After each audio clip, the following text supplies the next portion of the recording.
आज का जो कार्यक्रम है उसमें सबसे पहले मुझे बताना है, उसमें चर्चा करेंगे। पहला लिखा हुआ पॉइंट, प्रथम विश्व फर्स्ट वर्ल्ड वॉर। अब सबसे पहले आशय समझेंगे कि वर्ल्ड वॉर का मतलब क्या है। वर्ल्ड वॉर की चीज देखेंगे। मैं दो बच्चों का एग्जांपल ले रहा हूँ, आप लोग मानेंगे कि ये दो बच्चे हैं, वर्ल्ड वॉर की शुरुआत कैसे होती है ना। अब ये दोनों में आपस में किसी बात को झगड़ा हो गया, ठीक है। अब ये बच्चा घर गया अपना घर, और उसने क्या किया कि अपने दो तीन दोस्त बुला करके इसको लगे पीट दिया, ठीक है। अब क्या हो गया, इसको गुस्सा आया और तीन चार बच्चों को लेकर के ये उसके घर गया और उसको भी ठोक दिया। मतलब स्टार्टिंग जो है वो बच्चे से हो रही है लड़ाई, ठीक है। अब सेकेंड फेज में, सेकेंड राउंड में उसके पापा ने अपने दोस्तों को बुला करके इसके ऊपर ठोक दिया, घर वाले को।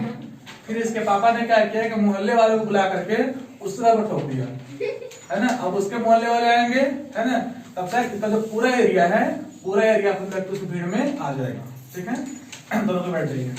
तो मैंने बताया कि बच्चे से स्टार्ट हुआ, पेरेंट्स तक गया, फिर मोहल्ले तक गया, है ना। फिर क्या होगा, उसमें एक ऐसा आदमी था जिसको नत्थु प्रोला से प्रॉब्लम थी। मतलब ये था एरिया बाबा कॉलोनी, अब हम बात करें नथुपुरा का, है ना। तो इस युद्ध में इसके सपोर्ट जो आदमी थे, इसके पक्ष में एक आदमी ऐसा आ गया जिसको प्रॉब्लम था नथुपुरा वाला से। अब उसने क्या किया कि इसका सपोर्ट लिया। क्यों लिया? क्योंकि प्रॉब्लम किससे थी, लड़ने के लिए, वो इसमें आ गया, है ना। तो जब नथुपुरा वाला उधर आ गया तो फिर कैंप से कोई और आएगा, ऐसे करके तो फिर ये लड़ाई बढ़ते जाएगी, बढ़ते जाएगी, बढ़ते जाएगी। वैसे ही शुरू हुआ था प्रथम विश्व युद्ध। इसमें क्या हुआ कि पहली बार ऑस्ट्रिया का राजकुमार था और बहुत ही वो फेमस था, जिसका नाम था फर्डिनेंड, है ना। वो सर्बिया गया हुआ था और सर्बिया में उसकी हत्या हो गई, ठीक है। ऑस्ट्रिया का राजकुमार फर्डिनेंड सर्बिया गया था और वहां पर उसकी हत्या हो गई, है ना। सर्बिया कहाँ है? सर्बिया और ऑस्ट्रिया सब लोग यूरोप कंटिनेंट का एक छोटा सा देश है, कोई ज्यादा नहीं बट छोटा सा ही देश है ना। तो वहां पर ऑस्ट्रिया और सर्बिया में लड़ाई होने लगा, ठीक है। अब एक समय होता था, इसमें बोलते थे कि द्विराष्ट्र सिद्धांत। द्विराष्ट्र क्या होता है कि पूरे वर्ल्ड पे केवल दो देशों का कब्जा था। ये दो देश ज्यादा पावरफुल थे, मतलब कि हर जगह इनके ही चर्चे होते थे। तो डेफिनेटली जो दो देश होंगे उसमें आपस में कभी नहीं पटेगा। इसलिए जब दो देश लड़ाई शुरू हुआ, ऑस्ट्रिया और सर्बिया, तो उसके बाद मैंने वहां पे नाम लिखा है,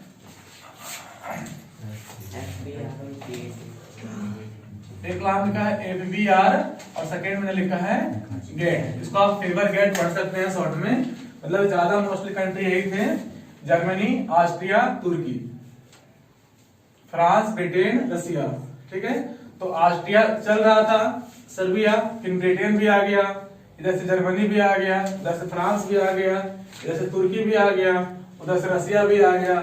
ऐसे करके फिर ये ब्रॉड लेवल पे चलता रहा और फर्स्ट वर्ल्ड वॉर स्टार्ट हुआ 1914 से लेकर के 1918 तक, 4 साल तक चलता रहा और ये पूरा कंट्री में से फैल गया, ठीक है। अब सेकंड पॉइंट लिखा है इसमें आपने कि जो प्रथम विश्व युद्ध हो रहा था तो उसमें भारत पार्टिसिपेट क्यों हुआ, इंडिया को पार्टिसिपेट होने का क्या मतलब बनता था। तो इसका कारण यही था कि गांधी जी जब हमारे कंट्री में आए तो उनका सिद्धांत था अहिंसा, दूसरों को हेल्प करो कि वो मर्जी दिखाएगा और आजादी देगा, ये ले आजादी, उनका ये सिद्धांत होता था। तो 1915 में जब गांधी जी साउथ अफ्रीका से इंडिया आए, उस समय वर्ल्ड वॉर चल रहा था। तो गांधी जी स्थिति को देखे और उन्होंने बोला कि देखो अभी अंग्रेज मुसीबत में है, ब्रिटिश वाले जो है वो लड़ाई कर रहे हैं, इसलिए तुम लोग उनको हेल्प करो। अब हेल्प कर दोगे तो फिर जब आजादी लड़ाई खत्म हो जाएगी तब आपको आजादी दे देंगे। तो गांधी जी की बात मान करके सभी इंडिया वाले युद्ध में चले गए, है ना। तो फर्स्ट वर्ल्ड वॉर में जब इंडिया जितने भी लोग थे वो पार्टिसिपेट हुए, है ना। तो उनमें उनका अपना कोई हित छुपा हुआ नहीं था, ना तो अपना फायदा था। वो सिर्फ अंग्रेज का इसलिए हेल्प कर रहे थे कि आजादी जैसी लड़ाई खत्म हो गई हमें आजादी मिल जाएगी, जबकि वैसा कुछ नहीं हुआ। लड़ाई भी खत्म हो गई, उनकी आजादी भी नहीं मिली। तो शायद हो सकता है कि आपसे 1 मार्क्स का एक क्वेश्चन पूछ सकते हैं, 10th एग्जाम में आ सकता है कि फर्स्ट वर्ल्ड वॉर में इंडिया ने पार्टिसिपेट क्यों किया गया था? तो to help only British. Why? Because they are thinking that if we help Britain they will give us freedom. बात कर रहे हैं 1914 से 1918 के बीच। फिर 1939 है ना, 1939 में 1939 में सेकेंड वर्ल्ड वॉर होगा और वहां पे भी इंडिया वाले को हेल्प मांगा जाएगा। तो क्या सेकेंड टाइम हेल्प करेगा इंडिया? जो कि फर्स्ट टाइम जिस उम्मीद से किया था उसमें उसका हुआ ही नहीं। तो गांधी जी या फिर जो इंडिया वाले फर्स्ट टाइम वर्ल्ड वॉर में पार्टिसिपेट हुए तो उसका मीनिंग क्लियर हो गया, रिजल्ट क्या होगी क्लियर हो गया। अब सेकंड क्वेश्चन ये पूछा जाएगा कि what was the effect of world war first world war on Indian economy. First world war का इंडिया की इकोनॉमी में क्या इफेक्ट पड़ा, है ना। तो सबसे पहले क्या होगा कि हमारा कंट्री में ज्यादा पैसे वगैरह नहीं थे, युद्ध लड़ने के लिए लोन पे पैसे लिया गया, है ना। तो फिर लोन को चुकता करने के लिए बाद में दिक्कत आएगी, टैक्स को बढ़ा दिया जाएगा, ऊपर से अकाल भी पड़ रहा है, सूखा भी पड़ रहा है, तो लोगों के पास पैसे की दिक्कत हो जाएगी। दूसरी बात, रिसोर्सेस जो जंगल वगैरह थे उसको काटा गया, लकड़ी को बेचा गया, तो जंगल भी खत्म हो गए। जो लोग किसान थे पशु को एनिमल को लेकर के चराने जाया करते थे, है ना, उनके पास जंगल भी नहीं बचा। तीसरा कारण क्या था कि घर में जितने भी जेंट्स थे, है ना, जेंट्स लोग चले गए युद्ध में, उनको युद्ध में भेज दिया गया, उनकी मौत हो गई। घर में केवल महिलाएं बच गई, तो महिलाओं से घर का व्यवस्था चलाना टफ हो गया था, है ना। मार्केट बहुत ही अस्त व्यस्त हो गया था। इसके वजह से भारत में काफी प्रभाव पड़े थे, ठीक है। युद्ध की भरपाई, जंगल का नष्ट होना, पुरुषों को बाहर जाकर के मौत हो जाना, घर का इनकम खत्म हो जाना, ऊपर से अकाल, है ना, ये सब कारण था जिसकी वजह से भारत की व्यवस्था खराब हो गई थी। तो first world war on Indian economy clear हो गया। फिर देखेंगे यहाँ पर दक्षिण अफ्रीका की यात्रा। अब्दुल्ला हक एक आदमी का नाम था और शायद वो भी मुस्लिम था करके, तो उसकी साउथ अफ्रीका में बहुत बड़ा फार्म था। फार्म मतलब कि प्लांटेशन, जहाँ पर कि पौधे वगैरह लगाए जाते हैं। तो साउथ अफ्रीका में केस वहां पे चल रहा था, तो उन्होंने गांधी जी को एज ए लॉयर, है ना, वहां पर केस लड़ने के लिए भेजा। आपकी स्टार्टिंग वहीं से होगी, है ना। और ब्रैकेट में लिखा है पीटरमार्टिसबर्ग, है ना। पीटरमार्टिसबर्ग एक रेलवे स्टेशन का नाम है जहां पर टीटी और गांधी जी के बीच में बहस होगा और गांधी जी को उठा करके ट्रेन से बाहर फेंक दिया जाएगा, ऐसे। फिर आगे में लिखा है सत्याग्रह का अर्थ। ध्यान समझेंगे सत्याग्रह का मीनिंग क्या होता है, नाम में ही छुपा हुआ है। सत्याग्रह, सत्य के लिए आग्रह करना, डिमांड फॉर द ट्रूथ। अगर आपकी डिमांड सही है तो फिर वो पूरी की जाएगी। गांधी जी का मीनिंग सत्याग्रह का यही था। 1 मार्क्स से पूछते हैं सत्याग्रह का क्या अर्थ होता है। सत्याग्रह का अर्थ होता है सत्य के लिए आग्रह करना। अगर आपकी रिक्वेस्ट सही है तो उसके पूरी किया जाएगा। 1 मार्क्स क्वेश्चन पूछेगा कि गांधी जी ने सत्याग्रह आरंभ कहां पर किया था, तो सबसे पहले उन्होंने किया था साउथ अफ्रीका में, ठीक है। 1885 से लेकर के और 1915, है ना, 1885 टू 1915, 20 साल उन्होंने साउथ अफ्रीका में बिताया। सत्याग्रह लॉन्च किया वहीं पे। फिर 15 जनवरी 1915 को वो इंडिया आए, है ना। और जब इंडिया आएंगे तो लखनऊ में, है ना, एक राजकुमार शुक्ला नाम में लिख चुका है वहां पे, आप उसको जो देखिए ऐसे, है ना। तो राजकुमार शुक्ला लखनऊ से उनको मिलता है और इंडिया के बारे में बताता है। फिर राजकुमार शुक्ला ही चंपारण बुलाता है जहां पर वो सत्याग्रह मूवमेंट को लॉन्च करते हैं। 3 मार्क्स का क्वेश्चन बनता है कि गांधी जी ने इंडिया में सत्याग्रह मूवमेंट आंदोलन कहां लॉन्च किया। 3 मार्क्स का है। आपको बताना है कि सबसे पहले गांधी जी ने कहा किया चंपारण, फिर किया खेड़ा, फिर किया अहमदाबाद, ठीक है। शॉर्ट में इसको आप बोल सकते हैं CKA, सिक्का। C for Champaran, K for Kheda और A फॉर अहमदाबाद। चंपारण में क्या था कि चंपारण के लोगों को जबरदस्ती नील की खेती, इंडिगो जो कि कपड़े में डालते हैं, है ना, उसकी खेती करने के लिए फोर्स किया जाता था और वो लोग खेती करना चाहते नहीं थे। क्यों? क्योंकि नील की खेती उसी जमीन पे होती थी जहां पर कि जो ज्यादा फर्टाइल होता था, लोग खाने पीने की चीजें उगाया करते थे। दूसरी बात, जिस जमीन पर नील की खेती एक बार हो जाया करती थी उस जमीन पे दोबारा कोई भी खेती नहीं होती थी। जमीन जो है ना अपनी उपजाऊपन खो देता था। तीसरी बात कि जब ये नील की खेती करते थे तो क्या इंडियन लोग नील खाएंगे? नहीं खाएंगे, सिंपल सी बात है। उनको बेचना होता था और कौन खरीदते थे? तो वही ब्रिटेन वाले। अब जब ब्रिटेन वाले लोग खरीदते थे तो उसके पैसे भी मनचाहा नहीं मिलता था। भारतीयों का नील होता था लेकिन नील का दाम अंग्रेज तय करते थे, तो ऐसे पूरा नुकसान था। ऊपर से अकाल भी चल रहे थे, लोगों की जो जीवन थी काफी खराब हो चुकी थी। आप देखेंगे वीडियो में कि कैसे लोग एकदम सूखे सूखे हैं, केवल हड्डियां दिखाई दे रही है, बूढ़े बूढ़े लोग रो रहे हैं। जब बारह मूवमेंट वैसे शुरू होगा। फिर सेकेंड में जाएगा खेड़ा, तो खेड़ा में भी अकाल पड़ता है और अकाल पड़ने के बाद भी वहां पे जो गवर्नमेंट है, ब्रिटिश गवर्नमेंट है, वो टैक्स को कम नहीं करती है। तो गांधी जी उसके बाद जाएंगे वहां पर, अकाल पड़ा था जो राउत सूखा जो होते हैं, और उसके बाद गांधी जी वहां पर भी सत्याग्रह लॉन्च करेंगे। अहमदाबाद में क्या था?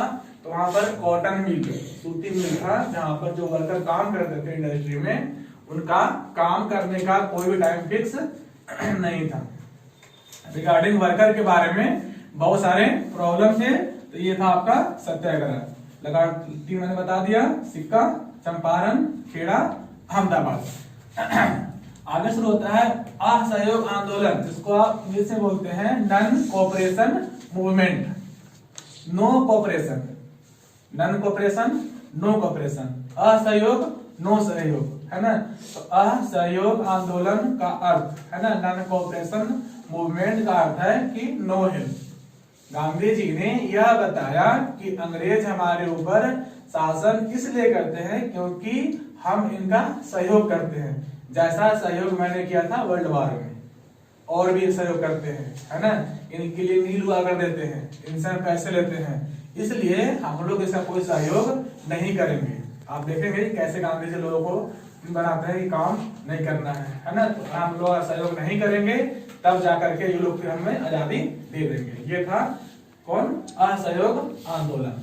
और असहयोग आंदोलन एक पहला ऐसा आंदोलन था जो कि पूरे इंडिया में तहलका मचा दिया था।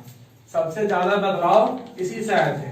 गांव में जितने भी ब्रिटिश मैन के ऑफिस थे, बस थे, गाड़ियां थी, सब का लोग बॉयकट कर दिए, बहिष्कार कर दिए, है ना। जो विदेशी वस्तुएं थे, मतलब जो कपड़े वगैरह आए थे बाहर से, वो सबकी होलियां जलाई गई, मतलब कि इंडिया उसको अब यूज नहीं करेंगे, है ना। तो ब्रिटिश सरकार इस स्थिति देख करके घबरा गई थी, इसलिए उन्होंने एक नया एक्ट बनाया, रोलेट एक्ट 1919, है ना। रोलेट एक्ट बनाया। देखो रोलेट एक्ट क्या था? तो यह एक कानून था जिस कानून के अंतर्गत अंग्रेजी सरकार, ब्रिटिश सरकार किसी भी इंसान को बिना कोई अपराध का, बिना कोई जुर्म का पकड़ करके जेल में बंद कर सकती थी। ऐसा एक्ट बनाया था। उसने किस लिए बनाया? क्योंकि हमारे कंट्री में जो लीडर लोग है ना ज्यादा एक्टिव होते थे, लोगों के बीच में जाते थे, उन्हें टीम बनाते थे, उनको पकड़ करके गिरफ्तार करते थे, है ना। रोलेट एक्ट क्लियर हो गया। पंजाब में चलते हैं, उस समय क्या हुआ कि एक आदमी था डॉक्टर सत्यपाल, और एक और थे जिसका नाम था सैफुद्दीन किचलू। ये 2 नेता थे जो काफी वहां पर एक्टिव थे, है ना। इन दोनों को पकड़ करके जेल में बंद कर दिया गया रोलेट एक्ट के तहत, ठीक है। जब जेल में बंद हो गए, इसका विरोध करने के लिए लोग 13 अप्रैल 1919 13 अप्रैल 1919 को जालियांवाला बाग में इकट्ठा हुए थे। लेकिन जालियांवाला बाग में जो लोग इकट्ठा हुए थे, तो उस समय ये कोई खास कारण नहीं था। हो सकता है कि 15-20 लोग इकट्ठा हुए होंगे, इससे ज्यादा नहीं। और उसी दिन बैसाखी का मेला भी था, तो बैसाखी मेला उसी जालियांवाला बाग कांड में लोग मिल करके और मना रहे थे। तभी जनरल डायर को किसी ने इन्फॉर्म कर दिया कि लोग मीटिंग करने के लिए वहां पर इकट्ठा हो गए। और जनरल डायर ने क्या किया कि एक दिन पहले, मतलब 12 अप्रैल को रात में मार्शल लॉ लागू कर दिया। मार्शल लॉ क्या होता है? तो मार्शल लॉ जब कभी क्राइम होने वाला होता है, लोग भीड़ भरकर अटैक कर सकते हैं, तो उस समय लागू किया जाता है। आप एग्जांपल देखेंगे कि मान लो कि राम मंदिर जो बन रहा है वहां पर उसका कोर्ट का डिसीजन आना है, ठीक है, हिंदू और मुस्लिम आपस में लड़ने वाले हैं। अगर फैसला हिंदू के पक्ष में जाएगा, है ना, तो मुस्लिम लोग लड़ेंगे, और फैसला अगर मुस्लिम के पक्ष में जाएगा तो फिर हिंदू लड़ेंगे। तो गवर्नमेंट क्या करती है कि मार्शल लॉ लगा देती है, मतलब कि मार्शल लॉ लग गया तो no sitting, no eating, no meeting, कहीं पे कोई मीटिंग नहीं, कहीं पे कोई बैठना नहीं है, और बैठ के आपको चलना भी नहीं है, बैठ के आपको खाना भी नहीं खाना है, ग्रुपिंग बनाना बैन हो जाता है ना। तो इसी को जनरल डायर ने लॉ बनाया, रात में लागू किया, और जो जालियांवाला बाग है वो शहर से बहुत दूर था, इसलिए वहां के लोगों को मालूम ही नहीं था। तो जनरल डायर ने उपाय लगाया कि मैंने मार्शल लॉ लगा दिया है और ये लोग विरोध कर रहे हैं, इसलिए उन्होंने अपने सैनिक को लेकर गया, और जो बाग था, बाग मतलब जैसे गार्डन टाइप का था, बाउंड्री बना हुआ था, और एक ही गेट था। सबसे पहले जाकर के गेट को ही बंद कर दिया, और जितने भी लोग थे 1500 के ऊपर लोग तो मरे थे, बाकी करीब 4000 5000 इतना लोग वहां पर इकट्ठा हुए थे, है ना। रात गोली बरसाई और बहुत सारे लोग वहां पर मरे गए, इससे कोई दया नहीं आई। उसी समय एक बच्चा जिसका नाम था उधम सिंह, और वो बहुत ही छोटा था, है ना, उसने शपथ लिया कि जनरल डायर, है ना, जो इतना बड़ा कांड किया है ना, उसको मारने के लिए उधम सिंह को। उधम सिंह ने डिसाइड किया कि उसको मारेगा जनरल डायर को। उसने पैसे बचाया, और पैसे बचा करके जब वो 12-13 साल के हुआ तो उन्होंने गन लिया, एक बंदूक लिया, और जैसे भी होकर को ब्रिटेन पहुंचा, और वहां जाकर के जनरल डायर को मारा। बट अफसोस जो मेन जनरल डायर था वो नहीं था, कि कोई और था, पर उसका भी नाम जनरल डायर ही था, है ना। तो छोटा बच्चे ने उसको मारा। आगे चलते हैं गोरखपुर कांड। गोरखपुर एक जगह का नाम है आपका, वहां पर गोरखपुर नहीं, चौरी चौरा कांड लिखा हुआ रहेगा। चौरी चौरा कांड क्या था, है ना, तो रात का समय था, जितने भी क्रांतिकारी लोग थे वो घूम रहे थे, है ना, और मिसाल आग का लगा करके, जैसे कि रात में होते हैं ना, तो डंडा में ऊपर कपड़ा बांध करके मिट्टी से लगा करके और आजादी के लिए रैली निकाले थे, ठीक है। और बीच में थाना पड़ता था, तो रैली थाने से होकर जाती है, और जो पीछे वाला आदमी था उसको पुलिस वालों ने पकड़ लिया। तो पुलिस मतलब आज की पुलिस नहीं, वो अंग्रेज पुलिस थी, है ना, उसको पकड़ लिया, और पूरी भीड़ आगे निकल गई, है ना। सबके हाथ में आग था, और पीछे वाला पकड़ा गया है, वो चिल्ला रहा है हेल्प करो, हेल्प करो, हेल्प करो, है ना। तब तक किसी की आवाज सुनाई दी, और पूरा भीड़ वापस आया बचाने के लिए।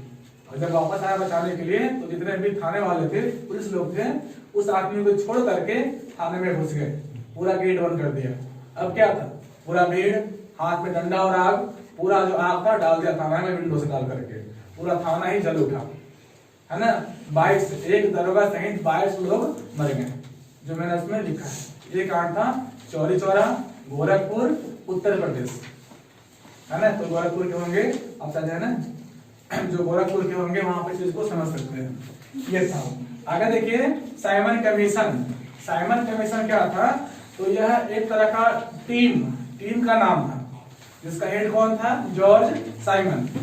जॉर्ज साइमन हेड था, इसीलिए इसका नाम पड़ा साइमन कमीशन। इसको किसने भेजा था, तो ब्रिटेन वालों ने भेजा था। कहां भेजा था, इंडिया भेजा था। क्यों भेजा था, तो जांच करने के लिए कि इंडिया वालों की स्थिति क्या है, जालियांवाला बाग कांड हुआ है, अकाल पड़ा है, टैक्स बढ़ गया है, वगैरह वगैरह बहुत सारी शिकायत है। तो जॉर्ज साइमन आ रहा है जांच करने के लिए, ठीक है। अब जब जांच करने के लिए आ रहा है, तो भारतीय लोग इसका विरोध करेंगे। विरोध क्यों करेंगे, कि इसमें कोई भी मेंबर जो है वो इंडियन नहीं है।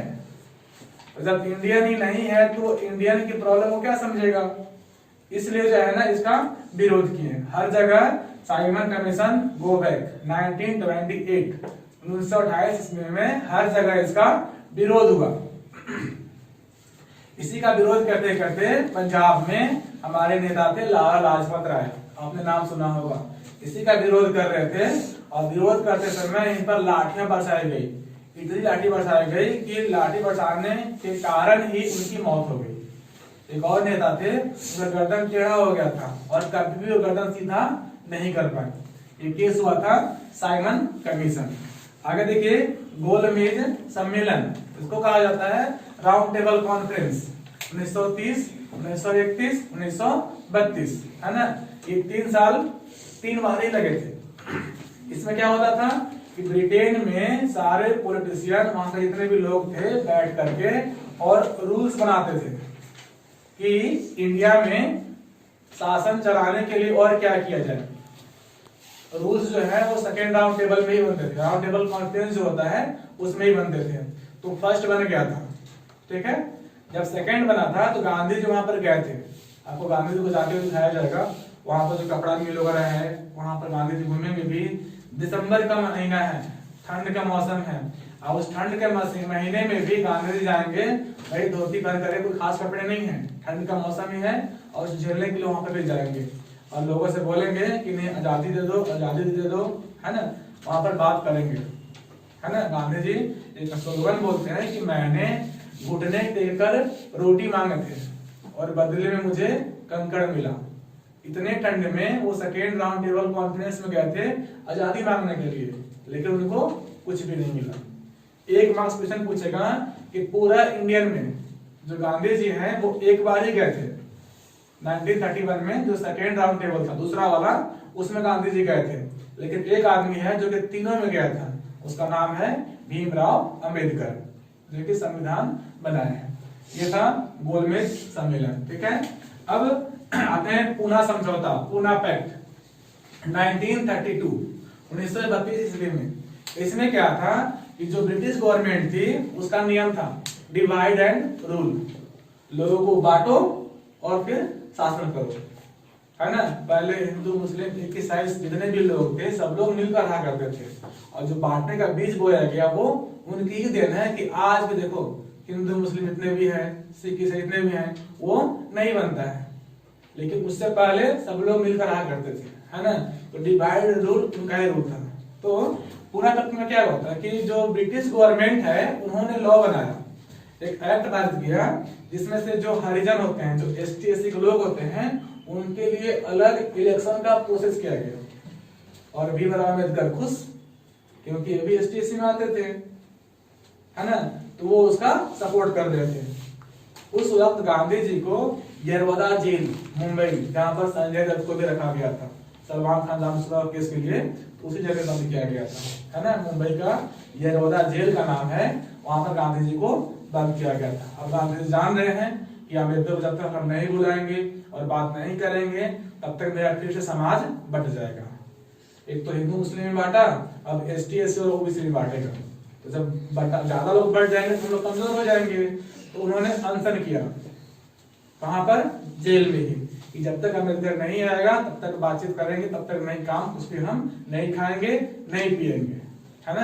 तो 1932 ईस्वी में पूना जगह का नाम है जहां पर जेल है महाराष्ट्र में, है ना, मुंबई में। तो वहां पर गांधी और अम्बेडकर के बीच चर्चा हुआ, कौन से टॉपिक पर, तो सोसाइटी को जो डिवाइड करना था, जो इलेक्शन की बात थी उस पर। ये था पूना पैक्ट 1932 में। फिर देखिए दांडी मार्च यात्रा, ये क्या था, तो हमारे कंट्री में अंग्रेज ने ये नियम बनाया था कि जो इंडियंस है वो साल्ट नहीं बना सकते हैं, नमक इंडियन नहीं बना सकते हैं, नमक बनाने का अधिकार केवल ब्रिटिश को ही है। अब खाने पीने की जो चीज होती है उसमें नमक तो मेन इंपोर्टेंट है, नमक बिना खाना ही नहीं बनेगा। लोगों के पास पैसे भी नहीं है, लोग खरीदने के लिए जाएंगे तो कैसे, है ना।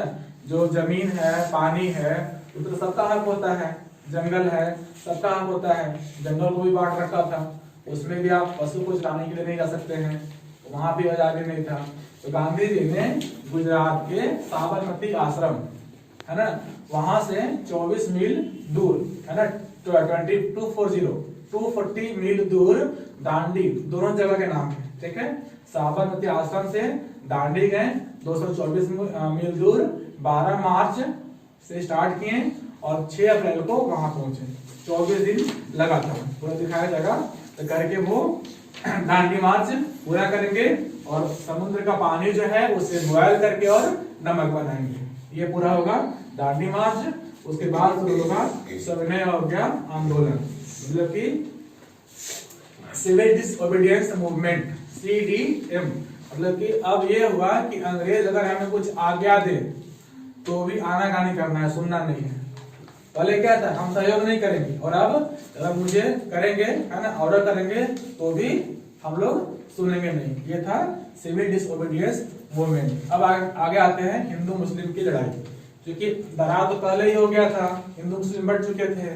तो मुस्लिम में ही एक नेता था, उसका नाम था इकबाल। पाकिस्तान निर्माण होने के लिए पहला विचार इकबाल में ही आया था। हालांकि ज्यादा सपोर्ट उन्होंने किया था जिन्ना, मोहम्मद अली जिन्ना, है ना, जो उसमें ज्यादा एक्टिव थे। अब मुस्लिमों की टीम अलग तैयार हो चुकी है, कंट्री मेरा आजादी की ओर बढ़ रहा है। 1939 का समय आ गया, 1940 सेकेंड वर्ल्ड वॉर का भी समय आ गया है, ठीक है। अब ब्रिटेन जो है वो वॉर में लग चुका है, उसका ध्यान इंडिया पर कम है और इंडिया वाले आजादी के लिए लड़ रहे हैं, ठीक है। तो अब जो है ना, ब्रिटिश गवर्नमेंट धीरे धीरे कमजोर पड़ेगी, हिंदू मुस्लिम आपस में लड़ेंगे। तो समय को देखते हुए गांधी जी ने यह डिसाइड किया कि चलो जब मुस्लिम की अलग डिमांड है तो अपना बना ले, अलग अपना राष्ट्र बना ले, है ना। तो उन्होंने डिसाइड ये किया कि नहीं, जैसे कि जहां पर मुस्लिम आबादी है वो मुस्लिम बन जाएगा, है ना, जहां पर हिंदू आबादी है वो हिंदू बन जाएगा, तब तक बहुत पार्ट बढ़ जाता है ना।